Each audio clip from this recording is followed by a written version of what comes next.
I'm Dean Newland, and welcome to Leadovation. Reimagine, facilitate, flourish. This podcast is dedicated to the art and science of innovative leadership.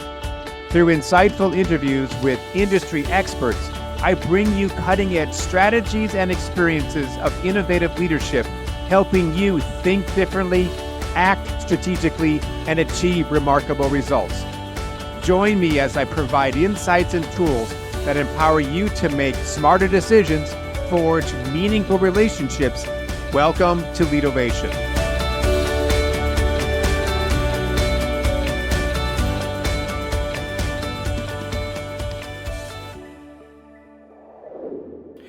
For those of you that know me, I grew up in the wintry area of Minneapolis, Minnesota. And as a kid, in the winter, I loved to ice skate. And in the summer, I loved to go roller skating. And back in those days, and I'm dating myself, roller skates were two rows of little rollers, if you will, wheels. And of course, ice skates were just one single blade. And I remember thinking at one point, wouldn't it be interesting if we could have roller skates that were kind of like ice skates in the sense that we had a single row of wheels versus these two rows. And I forgot about it. And lo and behold, several years later, it was created. And I thought, God, wouldn't it have been cool if I did something with that idea? And so I'm sure that you out there who are listening have had really cool ideas that you may not have done anything with, and then maybe later found out that somebody else did. Well, my next guest on the show here today, Nelson Nigel, actually did something with one of his big ideas, and he's done quite well. And I think there's some wonderful lessons learned here about setting a plan, about trusting yourself, perseverance, execution, building a team of people who can make these crazy, weird ideas into reality. And our world is changing right now at such a rapid pace because of people like Nelson, who have created such wonderful and at one point considered to be crazy ideas. They are the movers and shakers of our world now and in the future. So again, Nelson Nigel, he's the resilient founder and CEO of Kidmoto Technology. And he transformed a personal challenge into a thriving business. In 2016, as a Uber driver, he observed the absence of child care seats in taxis and car services, leaving parents in a vulnerable position. Recognizing the gap in the market left by Uber and Lyft, Nelson developed a mobile app to offer a convenient and safe solution for parents traveling with small children, particularly to and from airports. Kidmoto has since become a trusted brand, connecting parents with a network of skilled drivers providing secure childcare seats for airport transfers in 52 U.S. cities. Now, despite Nelson's challenging background growing up poor in New York and surviving a train accident that left him in a coma for weeks, he maintains a remarkably positive attitude and mindset. And I can say that is absolutely true. This guy is just delightful. His hard work and respect for his team have led Kidmoto to achieve remarkable milestones, including over 40,000 completed rides, a seven-figure revenue for 2023, and a valuation of $25 million. Nelson Nigel on the Leadovation podcast. Well, Nelson, it's great to have you from New York on the show. A great East Coaster joining another person on the West Coast. And I know you've got a really fascinating, interesting story. And I really love this podcast over the last 4 years because I hear such great stories. And I know you're an inventor. I know you're an entrepreneur. I know you're a guy that just sort of did some amazing things with his life. But tell us about how you started your business. I know that you were a cab driver. You were working as an Uber driver, if I'm not mistaken. And then you had this big idea. What was the big idea? And then what did you do with it? Oh, being a yellow cab driver, Dean, was phenomenal. One of my favorite jobs ever, if not the favorite. And driving Uber, another aspect to it. Love driving Uber, and I saw an idea. I just saw a need in the marketplace. transportation for parents with small children. And forget about it, like here we are years later, it's like we're national and we're providing for a great consumer base, and I, I just love doing it. It's there's a need in the market, and we fulfill it. We provide airport transportation for parents traveling with small children that need pre-installed child car seats because flying with a baby sucks. Mm. So you're saying that I know I've been on a lot of Ubers and cabs and taxis and lifts over the years, and you're right. When I get into one of those vehicles, there's never a way you're going to get a small kid in there and feel safe. So what is it that you do? I mean, do you have a fleet of cars that are specifically designed to have child seats, or is there something unique about it? Tell us more about that aspect of it.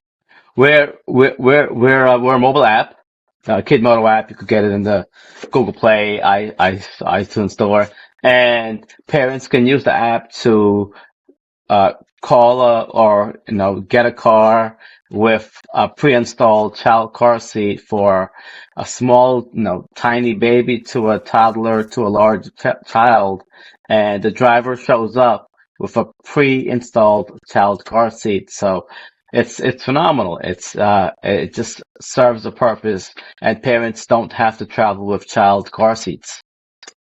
So right now, if you were to go to Uber on their app or to Lyft on their app, is there an option to add a car seat, or have they not gotten into this line of work?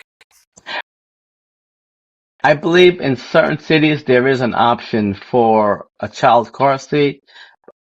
I don't know much about their product, but Yeah. I do know that it's a front-facing, more like a product for a larger child. And Okay. from what many consumers have mentioned, you could only really get one car seat, and it's really hard for them to find a car with a child car seat. So Understood. it's not like for multiple children, and also it's on demand, right? So like for our consumer base, parents traveling, say like you're going to Sarasota or you're going to Laguna Beach or Irvine, right? You're you're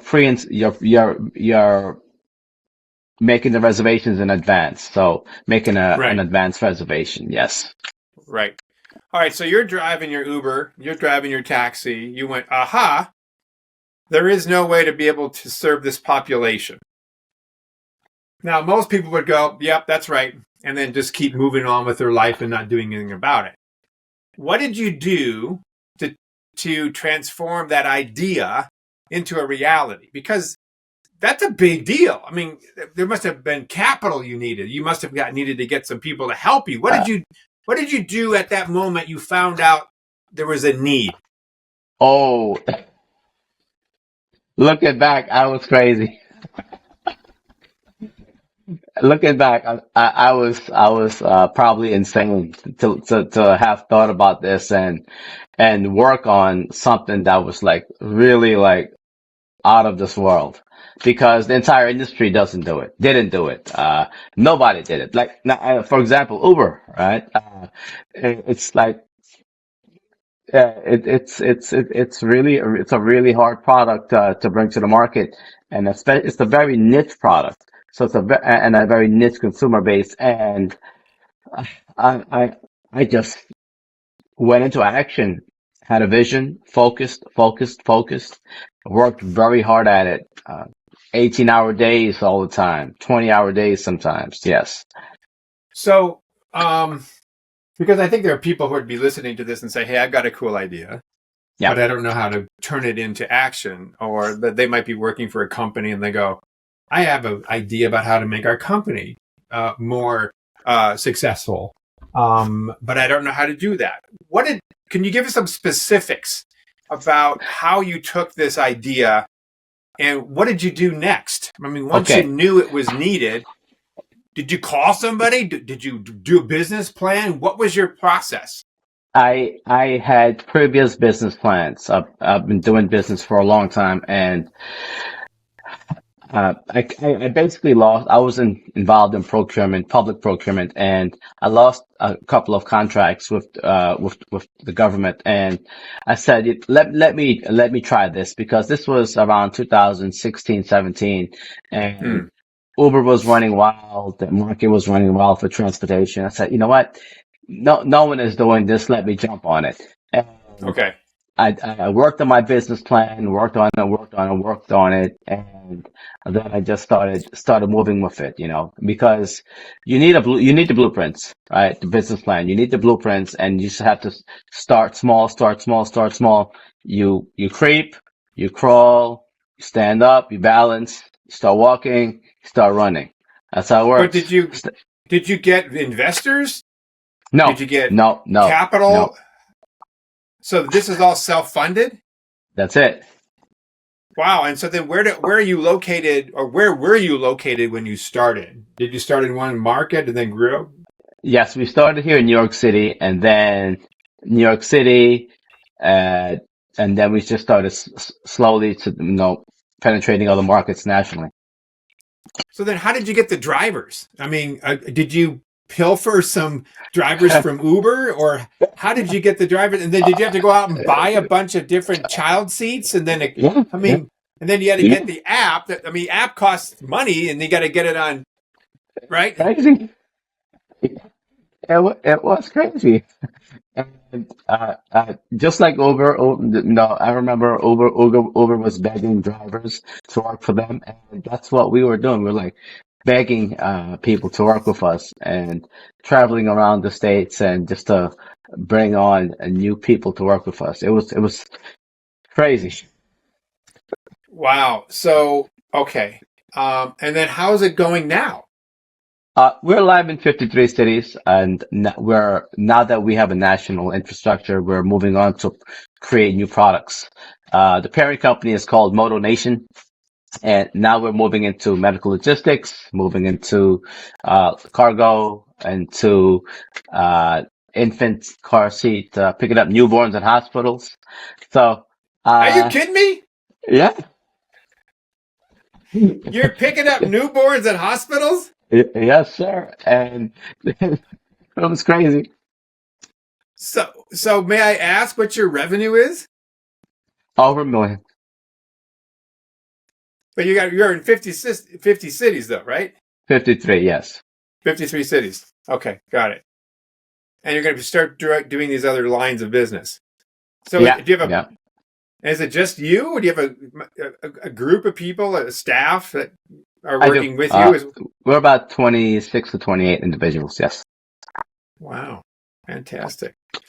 That's Rome was great. not So, built like by one man, like it takes a team. oh, for sure, for sure. All right. So, if I were a person listening to this little interview, Nelson, and I'm inspired by your ability to take an idea and to turn it into a national business with growing service lines, what recommendations do you have for people to learn from you? What I mean, you're a teacher in some ways, right? Yes. What do you want to teach us? It starts with your business plan because you need blueprints to build. If you're building a house, if you're building a small house, you can have a few pages in your blueprints. But if you want to build a large, 70-story building, you will need a ton of blueprints, right? So you have to work on the blueprints before you start the business. That's number one, Yeah. because you need direction. You need a plan. You need to see something visually. You need to document something because if it's not written, it never happened. Right. That's important, right? Exactly. So you just don't Okay. start a business I have an idea today and tomorrow you go into business. It doesn't work like that. You have to prepare. So preparation is key. The business planning is key, and execution, right? Because anyone can have an idea, but execution brings it to fruition. So, planning, execution, and perseverance. You're going to get knocked down tons of times. So just, you'll get knocked down. So what? So what? You make a mistake, forget about it. So what? Michael Jordan missed all the shots, Babe Ruth missed all the home run. Who cares, right? So you'll fail, right? But just keep getting back up and moving. What was one of your failures during this whole process, and what did you learn from it? Billions of failures. Is there one that Um, comes to mind though? Is there oh one yeah, that like you tell at cocktail parties or whatever? I it's just customer support. Customer wanted a was really not a nice customer. Wanted a refund.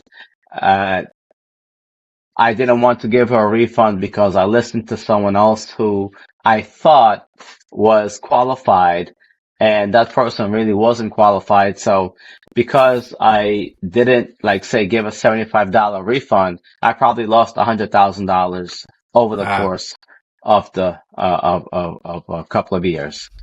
so lessons learned would be what? Uh, don't take constructive advice from somebody who never constructed anything.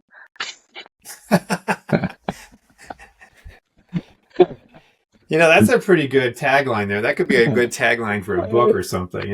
Right? Because Yeah, I thought I was listening to somebody who knew what they were talking about. They didn't know what they were talking about. I understood. So you're building some new service lines, and it sounds like you're getting bigger and brighter all the time.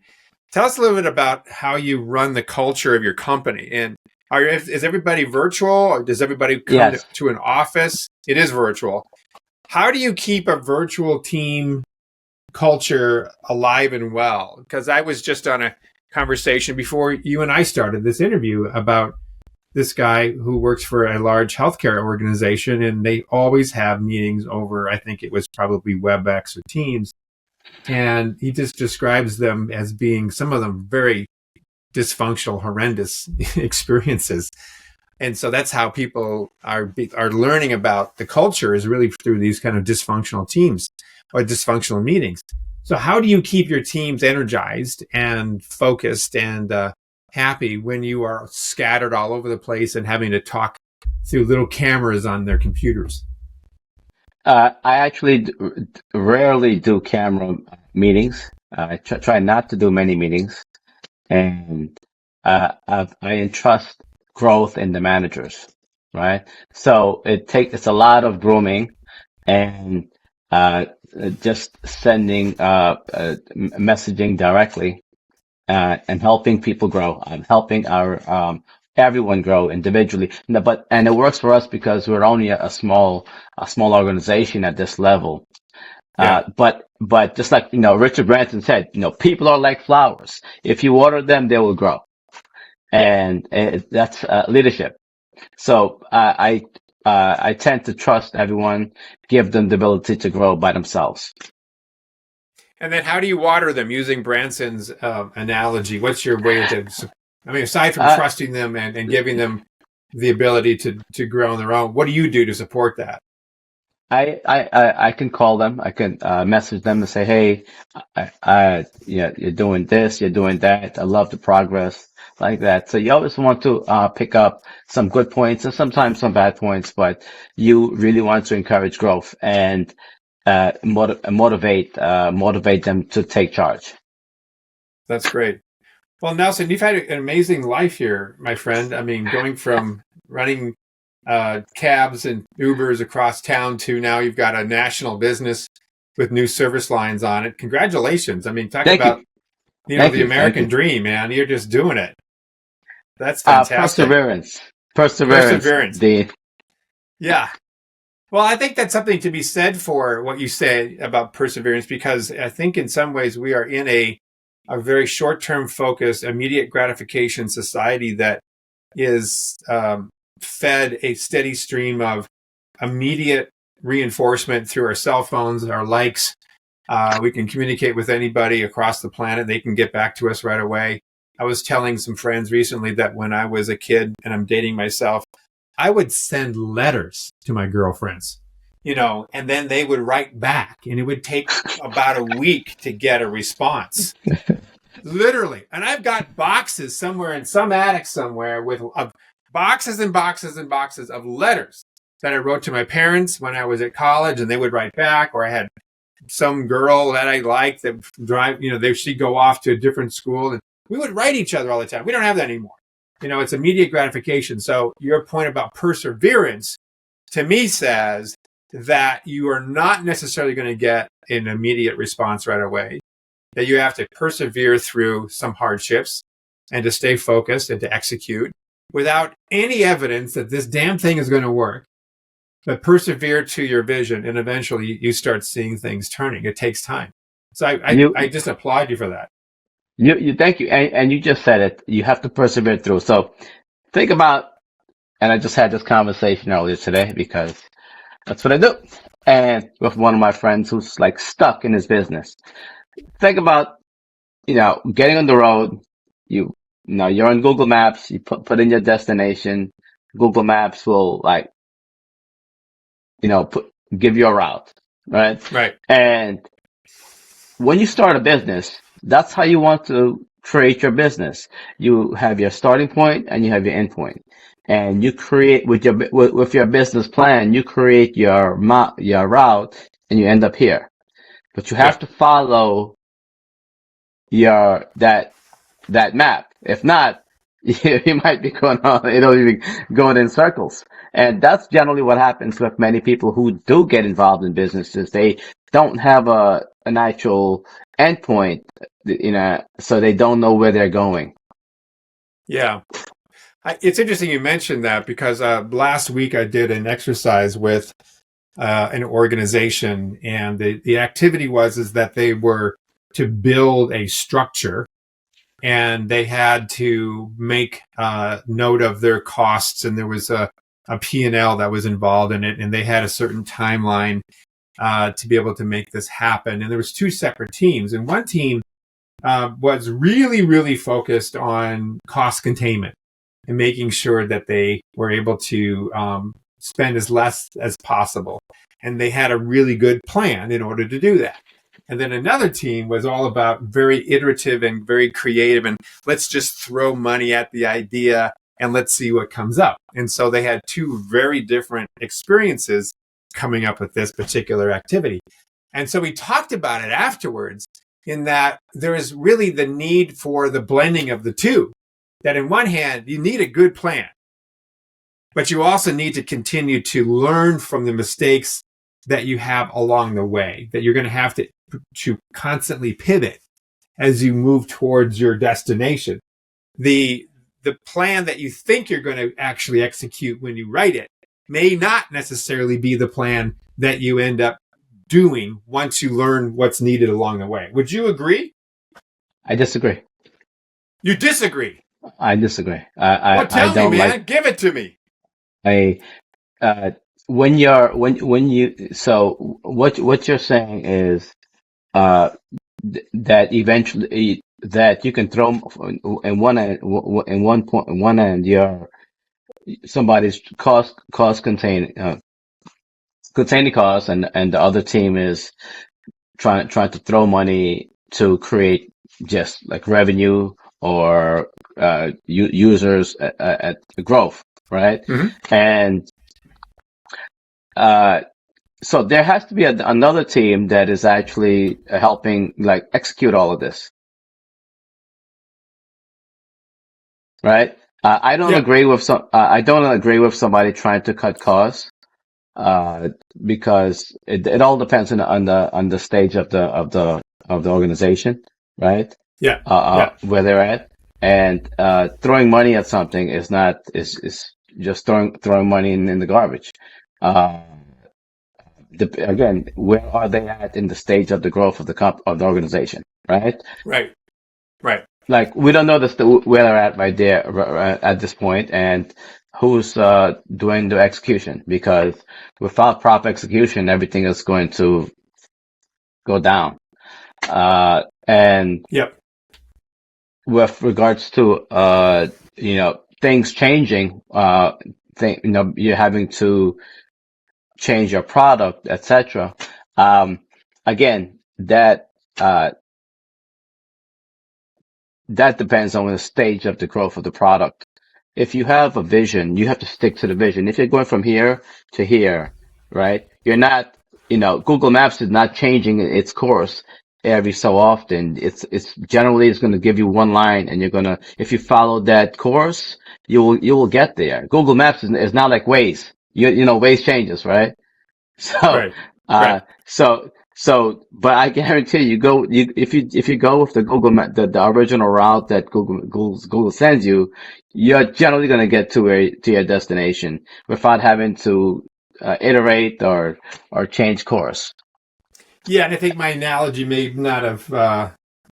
not have articulated it quite what I was hoping for, but I think we both agree in a way that we need a plan, we need to Yes, execute, we need a vision, we need to yes. develop our people, obviously, and that we're going to learn along the way. We're going to learn and learn and learn and learn and Well, learn along the way. Yeah, learning along the way is different, but yeah, absolutely. I don't yeah. believe in diverting the vision of a product. No, 100%. Yeah, yeah.